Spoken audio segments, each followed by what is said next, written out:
इरा कल रात के नवीन के व्यवहार से बेहद गुस्से में थी। अब मुख्यमंत्री की प्रेस कॉन्फ्रेंस हो, वह मुख्य जन संपर्क अधिकारी होकर जल्दी कैसे घर आ सकती थी, पर नहीं, नवीन कुछ भी सुनने को तैयार नहीं था। माना लौटने में रात के 11 बज गए थे, लेकिन मुख्यमंत्री को विदा करते ही वह घर आ गई थी।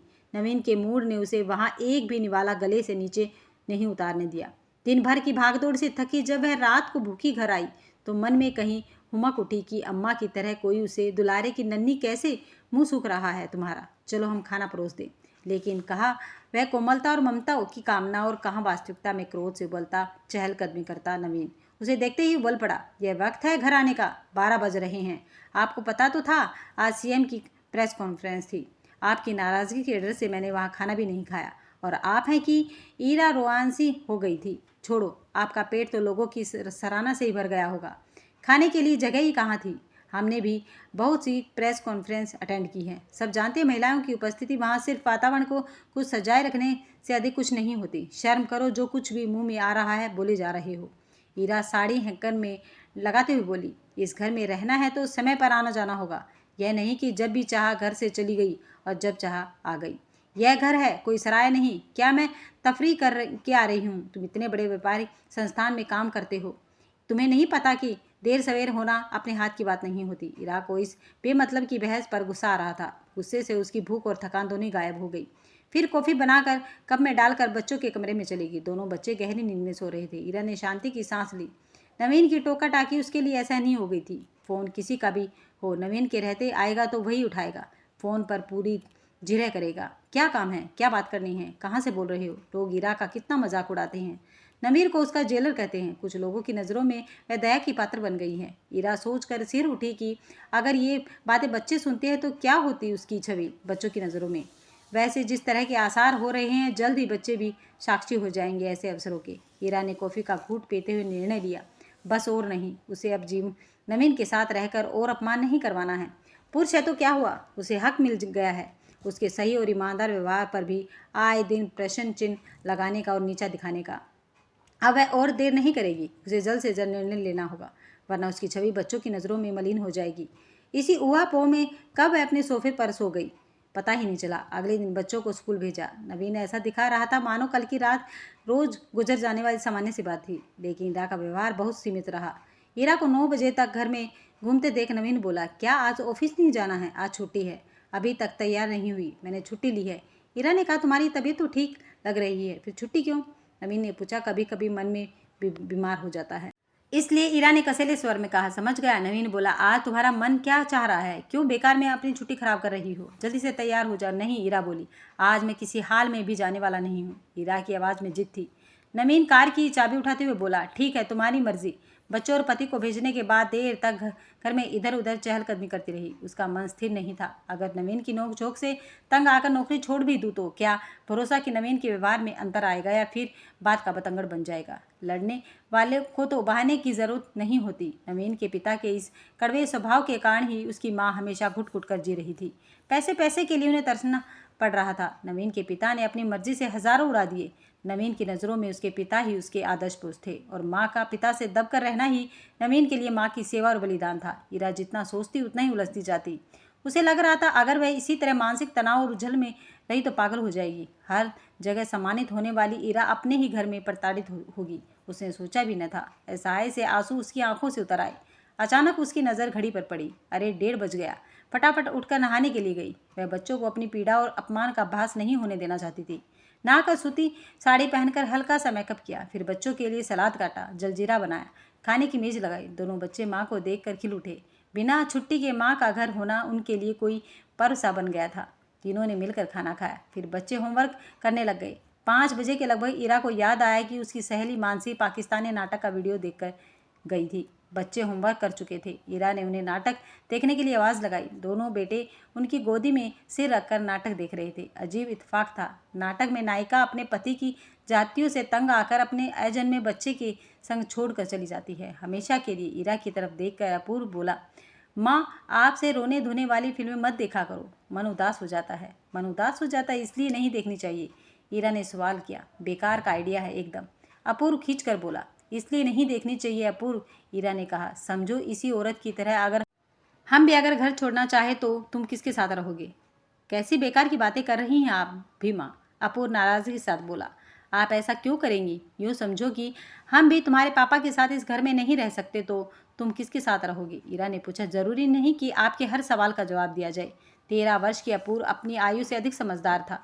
अच्छा अनुपम, तुम बताओ कि तुम क्या करोगे? ईरा ने छोटे बेटे का मन टटोला। अनुपम को बड़े भाई पर बड़पन दिखाने का अवसर मिल गया था। बोला, वैसे तो हम चाहते हैं कि आप दोनों साथ रहें, लेकिन अगर आप जा रही हैं तो हम आपके साथ चलेंगे। हम आपको बहुत प्यार करते हैं। अनूप बोला। चल झूठे, अपूर्व बोला। माँ, अगर पापा आपकी जगह होते तो यह उन्हीं को भी यही जवाब होता। नहीं माँ, भैया झूठ बोल रहा है। यही पापा के साथ जाता। पापा हमें डांटते, हमें नहीं रहना उनके साथ। आप हमें प्यार करती हैं, हम आपके साथ रहेंगे। अनुपम प्यार से ईरा के गले में बाहें डालते हुए बोला। डांटते तो हम भी हैं। ईरा ने पूछा। क्या तब तुम हमारे साथ नहीं रहोगे? आप डांटती हैं तो क्या हुआ, प्यार से भी तो करती हैं। फिर आपको खाना बनाना भी आता है, पापा क्या करेंगे अगर नौकर नहीं होगा तो? अनूप ने कहा। अच्छा अपूर्व, तुम जवाब दो। ईरा ने अपूर्व के सिर पर हाथ रखकर उसका मन फिर से टटोलना चाहा। ईरा का हाथ सिर में हटाकर अपूर्व एक ही झटके में उठ बैठा। बोला, आप उत्तर चाहती है तो सुनिए, हम आप दोनों के साथ ही रहेंगे। ईरा हैरत से अपूर्व की ओर देखने लगी, फिर पूछा। अरे ऐसा क्या हुआ? जब आप और पापा 15 साल एक दूसरे के साथ रहकर भी एक दूसरे के साथ नहीं रह सकते, अलग होना चाहते हैं, तब हम तो आपके साथ 12 साल से रह रहे हैं। हमें आप कैसे जानेंगे? आप और पापा अगर अलग हो रहे हैं तो हमें हॉस्टल भेज देना, हम आप दोनों से नहीं मिलेंगे। अपूर्व तिलमिला कर उठा। पागल है क्या तू? ईरा हैरान थी। नहीं, बिल्कुल नहीं। इतने वर्षों साथ रहकर भी आपको एक दूसरे का आदर करना, एक दूसरे को अपनाना नहीं आया तो आप हमें कैसे अपनाएंगे? पापा आपका सम्मान नहीं करते, तभी आपको घर छोड़ कर जाना पड़ेगा। आप पापा को और घर को इतने सालों से भी नहीं समझा पाई, तभी घर छोड़कर जाने की बात कर सकती हैं। इसलिए हम आप दोनों का ही आदर नहीं कर सकेंगे, हम मिलना भी नहीं चाहेंगे आप दोनों से। अपूर्व के चेहरे पर उत्तेजना और आक्रोश छलक रहा था। ईरा ने अपूर्व के कंधे को कसकर पकड़ा। उसका बेटा इतना समझदार हो गया, उसने सोचा भी नहीं था। नवीन से अलग होकर उसने सोचा भी नहीं कि अपने बेटे की नज़रों में वह इतनी गिर जाएगी। अगर नवीन उसे सम्मान नहीं दे रहा तो वह भी अलग हो रही है। नवीन का तिरस्कार करके इससे वह नवीन को भी अपमानित कर रही है। परिवार टूट रहा है, बच्चे असंतुलित हो रहे हैं। वह विवाह विच्छेद नहीं करेगी। उसके शाने के तिनके उसके आत्मसम्मान की आंधी में नहीं उड़ेंगे। उसे नवीन के साथ अब किसी अलग भी धरातल पर बात करनी होगी। अक्सर ही नवीन झगड़े के बाद 2-4 दिन देर से घर आता है। ऑफिस में अधिक काम का बहाना करके देर रात तक बैठा रहता है। उसकी इस मानसिकता को अच्छी तरह समझती हूँ। ईरा ने ऑफिस में 10 दिनों का अवकाश लिया। नवीन 2-4 दिन तटस्था से ईरा का रवैया देखता रहा। फिर एक दिन बोला, ये बेमतलब की छुट्टियाँ क्यों ले रही हो? छुट्टियाँ खत्म हो जाएंगी तो हाफ में ले लूँगी। जब ऑफिस जाना ही नहीं है तो पिछले काम की छुट्टियों का हिसाब पूरा कर लूँ। ईरा ने स्थिर स्वर में कहा। किसने कहा है तुम ऑफिस छोड़ रही हो? नवीन ने ऊंचे स्वर में कहा। मैडम, आजकल नौकरी मिलती कहाँ है जो तुम यूँ आराम से लगी लगाए नौकरी को लात मार रही हो? और क्या करूँ? ईरा ने स्पष्ट स्वर में कहा। जिन शर्तों पर नौकरी करनी है वह मेरे बस के बाहर की बात है। कौन सी शर्तें? नवीन ने अनजान बनते हुए पूछा। देर सवेर होना, जनसंपर्क के काम में सभी से मिलना जुलना होता है, वह भी तुम्हें पसंद नहीं। कैरियर या होम केयर में से एक का चुनाव करना है, सो मैंने कर लिया है। मैंने नौकरी छोड़ने का निर्णय कर लिया है। ईरा ने अपना फैसला सुनाया। क्या बच्चों जैसी जिद करती है? नवीन झल्लाई आवाज़ में बोला। एक जने की सैलरी से घर खर्च और बच्चों की पढ़ाई कैसे होगी? पर नौकरी छोड़कर तुम सारा दिन करोगी क्या? नवीन को समझ नहीं आ रहा था कि वह किस तरह ईरा का निर्णय बदले। जैसे घर पर रहने वाली औरतें खुशी से दिन बिताती हैं, टीवी, वीडियो, ताश, बागवानी, कुकिंग, किटी पार्टी, 1000 तरह के शौक हैं, मेरा भी टाइम पास हो जाएगा। टाइम काटना कोई समस्या नहीं है। ईरा आराम से दलीलें दे रही थी। तुम्हारा कितना सम्मान है, तुम्हारे और मेरे सर्कल में लोग तुम्हें कितना मानते हैं, कितने लोगों के लिए तुम प्रेरणा हो, सार्थक काम कर रही हो। नवीन ने ईरा को बहलाना चाहा। तो क्या इसके लिए मैं घर में रोज रोज कलह करूं, नीचा देखूं, हर बात पर मुजरिम की तरह कटघरे में खड़ी रहूं, बिना किसी गुनाह के? क्यों सहूं मैं इतना अपमान इस नौकरी के लिए? इसके बिना भी खुश रह सकती हूँ, आराम से जी सकती हूँ। ईरा ने बिना किसी तनाव के अपना निर्णय सुना। ईरा, आई एम सॉरी, मेरा मतलब तुम्हें अपमानित करने का नहीं था। जब भी मैं तुम्हें आने में देर होती है मेरा मन तरह तरह की आशंकाओं में घिर जाता है। उसी तनाव में तुम्हें बहुत कुछ उल्टा सीधा बोल देता हूँ। मुझे माफ़ कर दो। मेरा इरादा तुम्हें पीड़ा पहुँचाने या अपमानित करने का नहीं था। नवीन के चेहरे पीड़ा और विवशता दोनों झलक रही थी। ठीक है, कल से काम पर चली जाऊंगी, पर उसके लिए आपको भी वचन देना होगा कि स्थिति को तूल नहीं दोगे।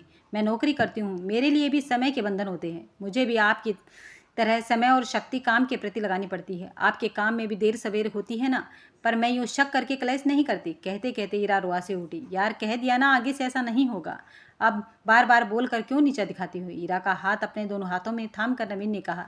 ईरा सोच रही थी कि रिश्ता तोड़कर अलग ही हो जाना कितना सरल है, लेकिन इतना पीड़ादायक परिवार के टूटने का त्रास सहन करना क्या आसान बात है। मन ही मन वह अपने बेटे की ऋणी थी, जिसकी जरा भी परिपक्वता ने यह हल निकाल दिया था उसकी समस्या का। अगर आपको ये कहानी पसंद आई है तो वीडियो को लाइक, शेयर और चैनल को सब्सक्राइब करना मत भूलिएगा।